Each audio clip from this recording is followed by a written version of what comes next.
Alice's Adventures in Wonderland by Lewis Carroll. Read by Stephen Alexander.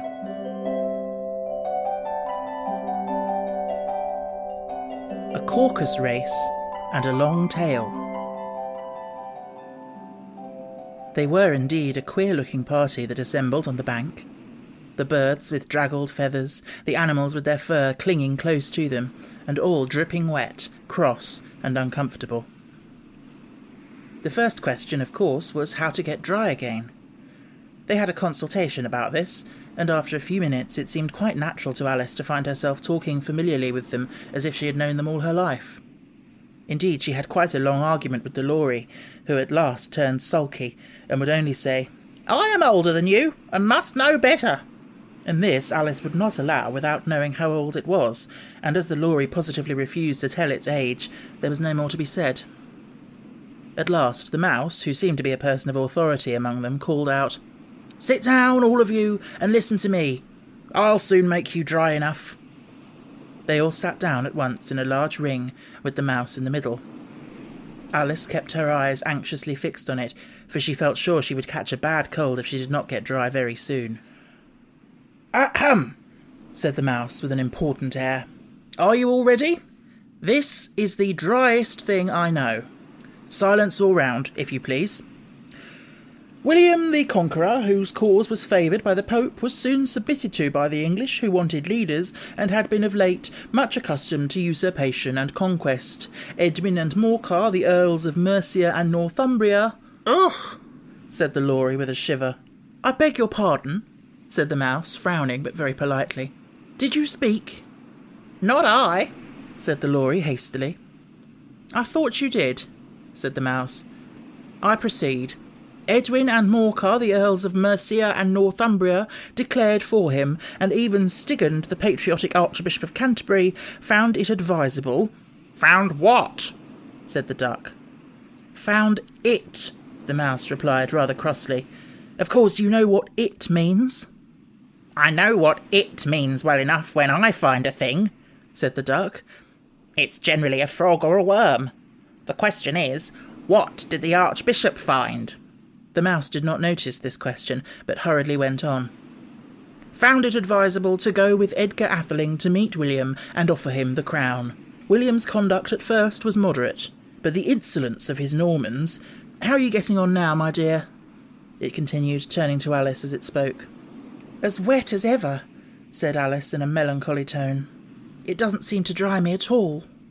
"In that case," said the Dodo solemnly, rising to its feet, "I move that the meeting adjourn for the immediate adoption of more energetic remedies." "Speak English," said the Eaglet. "I don't know the meaning of half those long words, and what's more, I don't believe you do either." And the Eaglet bent down its head to hide a smile. Some of the other birds tittered audibly. "What I was going to say," said the Dodo in an offended tone, "was that the best thing to get us dry would be a Caucus-Race." "What is a Caucus-Race?" said Alice.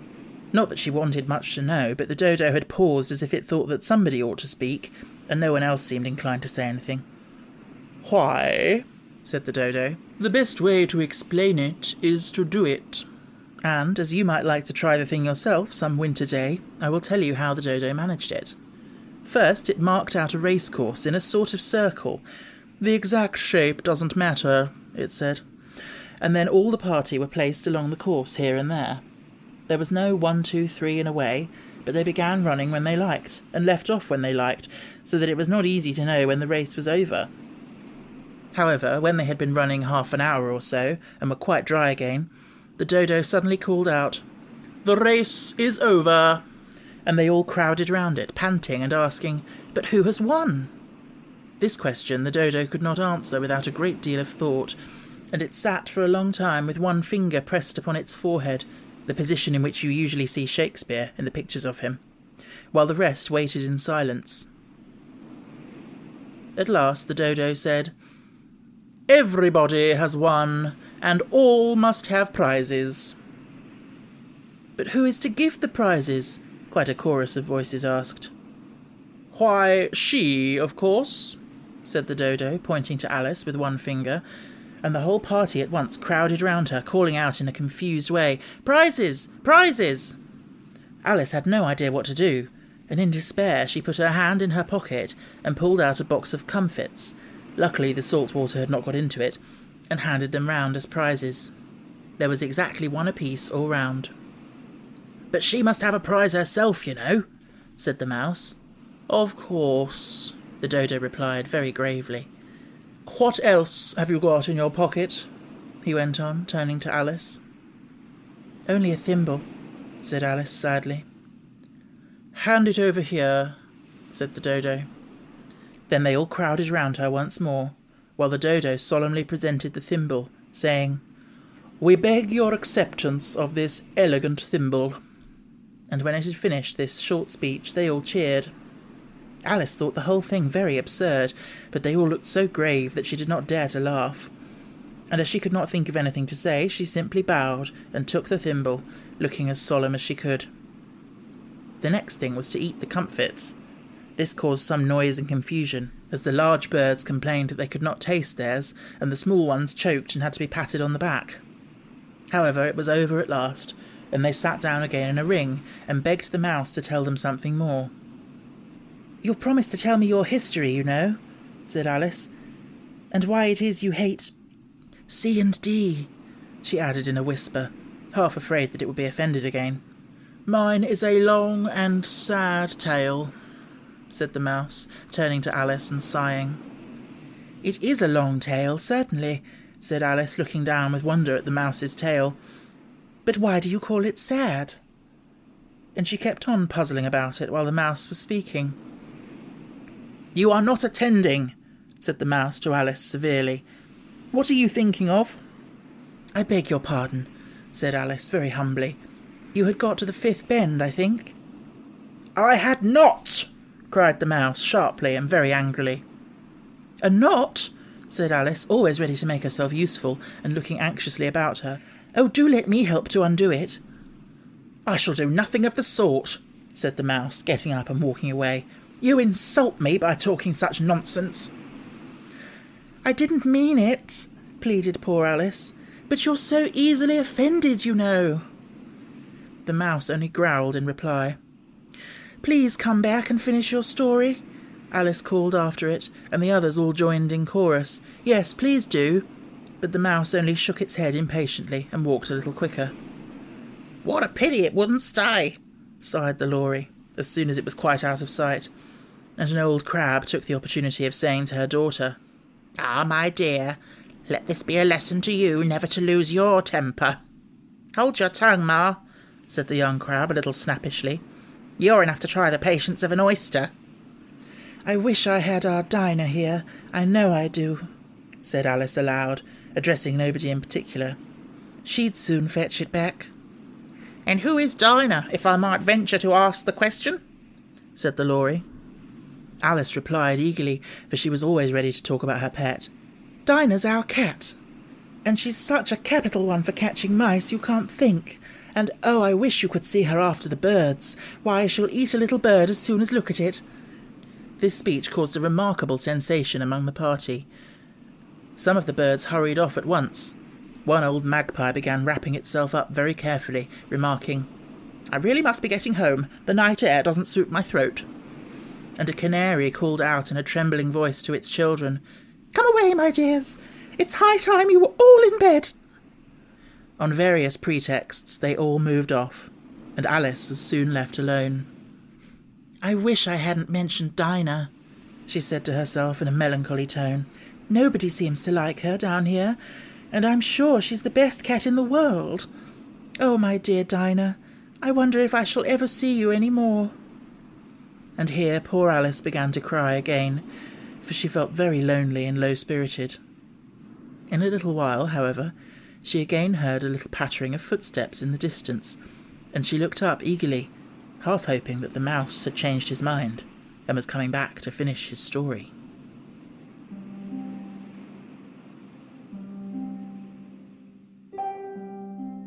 The Rabbit Sends in a Little Bill. It was the White Rabbit, trotting slowly back again and looking anxiously about as it went, as if it had lost something, and she heard it muttering to itself, "The Duchess! The Duchess! Oh, my dear paws! Oh, my fur and whiskers! She'll get me executed as sure as ferrets are ferrets! Where can I have dropped them, I wonder?" Alice guessed in a moment that it was looking for the fan and the pair of white kid gloves, and she very good-naturedly began hunting about for them, but they were nowhere to be seen. Everything seemed to have changed since her swim in the pool, and the great hall with its glass table and the little door had vanished completely. Very soon the rabbit noticed Alice as she went hunting about, and called out to her in an angry tone, "Why, Mary Ann, what are you doing out here? Run home this moment and fetch me a pair of gloves and a fan. Quick now!" And Alice was so much frightened that she ran off at once in the direction it pointed to, without trying to explain the mistake it had made. "He took me for his housemaid," she said to herself as she ran. "How surprised he'll be when he finds out who I am. But I'd better take him his fan and gloves. That is, if I can find them." As she said this, she came upon a neat little house, on the door of which was a bright brass plate with the name W. Rabbit engraved upon it. She went in without knocking, and hurried upstairs in great fear lest she should meet the real Mary Ann, and be turned out of the house before she had found the fan and gloves. "How queer it seems," Alice said to herself, "to be going messages for a rabbit. I suppose Dinah will be sending me on messages next." And she began fancying the sort of thing that would happen. "Miss Alice, come here directly and get ready for your walk." "Coming in a minute, nurse, but I've got to watch this mouse hole till Dinah comes back and see that the mouse doesn't get out." "Only I don't think," Alice went on, "that they'd let Dinah stop in the house if it began ordering people about like that." By this time she had found her way into a tidy little room with a table in the window, and on it, as she had hoped, a fan and 2 or 3 pairs of tiny white kid gloves. She took up the fan and a pair of the gloves, and was just going to leave the room when her eye fell upon a little bottle that stood near the looking-glass. There was no label this time with the words "Drink me," but nevertheless she uncorked it and put it to her lips. "I know something interesting is sure to happen," she said to herself, "whenever I eat or drink anything, so I'll just see what this bottle does. I do hope it'll make me grow large again, for really I'm quite tired of being such a tiny little thing." It did so indeed, and much sooner than she had expected. Before she had drunk half the bottle, she found her head pressing against the ceiling, and she had to stoop to save her neck from being broken. She hastily put down the bottle, saying to herself, "That's quite enough. I hope I shan't grow any more. As it is, I can't get out at the door. I do wish I hadn't drunk quite so much." Alas, it was too late to wish that. She went on growing, and very soon had to kneel down on the floor. In another minute there was not even room for this, and she tried the effect of lying down with one elbow against the door and the other arm curled round her head. Still she went on growing, and as a last resource she put one arm out of the window and one foot up the chimney, and said to herself, "Now I can do no more, whatever happens. What will become of me?" Luckily for Alice, the little magic bottle had now had its full effect, and she grew no larger. Still, it was very uncomfortable, and as there seemed to be no sort of chance of her ever getting out of the room again, no wonder she felt unhappy. "It was much pleasanter at home," thought poor Alice, "when one wasn't always growing larger and smaller, and being ordered about by mice and rabbits. I almost wish I hadn't gone down that rabbit hole. And yet... It's rather curious, you know, this sort of life. I do wonder what can have happened to me. When I used to read fairy tales, I fancied that kind of thing never happened, and now here I am in the middle of one. There ought to be a book written about me, that there ought, and when I grow up I'll write one. But I'm grown up now," she added in a sorrowful tone. "At least there's no room to grow up any more here." "But then," thought Alice, "shall I never get any older than I am now? That'll be a comfort one way, never to be an old woman. But then, always to have lessons to learn. Oh, I shouldn't like that." "Oh, you foolish Alice," she answered herself. "How can you learn lessons in here? Why, there's hardly any room for you, and no room at all for any lesson books." And so she went on, taking first one side and then the other, and making quite a conversation of it altogether. But after a few minutes she heard a voice outside, and stopped to listen. "Mary-Ann! Mary-Ann!" said the voice. "Fetch me my gloves this moment!" Then came a little pattering of feet on the stairs.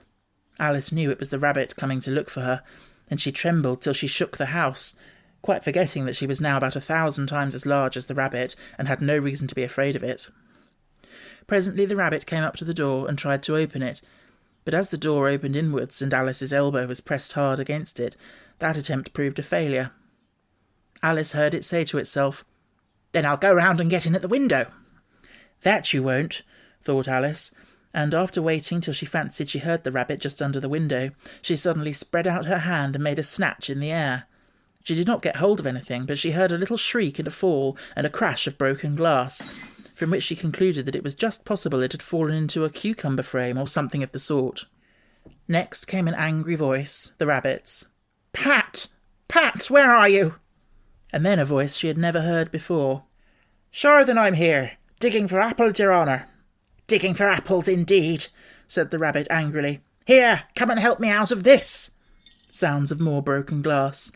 "Now tell me, Pat, what's in that window?" "Sure, it's an arm, your honour." "An arm, you goose? Who ever saw one that size? Why, it fills up the whole window." "Sure it does, your honour, but it's an arm for all that." "Well, it's got no business there, at any rate. Go and take it away." There was a long silence after this, and Alice could only hear whispers now and then, such as, "Sure, I don't like it, your honour, at all, at all." "Do as I tell you, you coward." And at last she spread out her hand again and made another snatch in the air. This time there were 2 little shrieks, and more sounds of broken glass. "What a number of cucumber frames there must be," thought Alice. "I wonder what they'll do next. As for pulling me out of the window, I only wish they could. I'm sure I don't want to stay in here any longer." She waited for some time without hearing anything more. At last came a rumbling of little cartwheels, and the sound of a good many voices all talking together. She made out the words, "Where's the other ladder? Why, I hadn't to bring but one. Bill's got the other. Bill, fetch it here, lad. Here, put 'em up at this corner. No, tie 'em together first. They don't reach half high enough yet. Oh, they'll do well enough. Don't be particular. Here, Bill, catch hold of this rope. Will the roof bear? Mind that loose slate. Oh, it's coming down. Heads below." A loud crash. "Now, who did that?" "It was Bill, I fancy."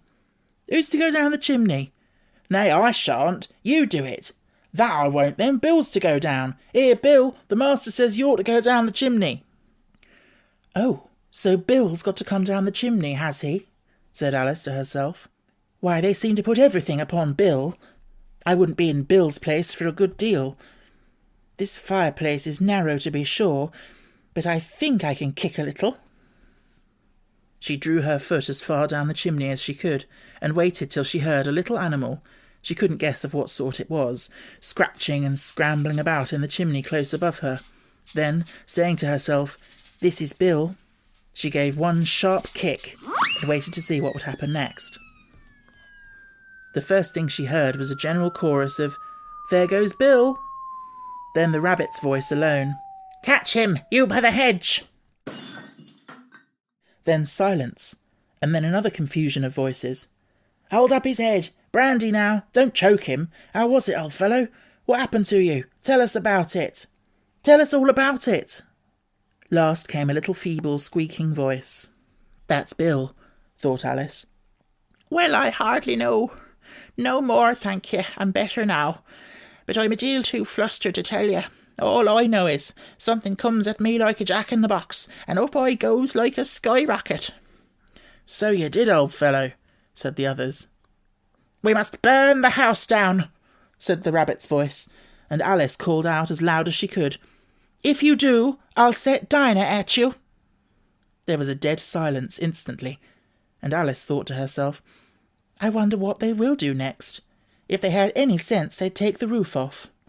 After a minute or two, they began moving about again, and Alice heard the rabbit say, "A barrowful will do to begin with." "A barrowful of what?" thought Alice, but she had not long to doubt, for the next moment a shower of little pebbles came rattling in at the window, and some of them hit her in the face. "I'll put a stop to this," she said to herself, and shouted out, "You'd better not do that again," which produced another dead silence.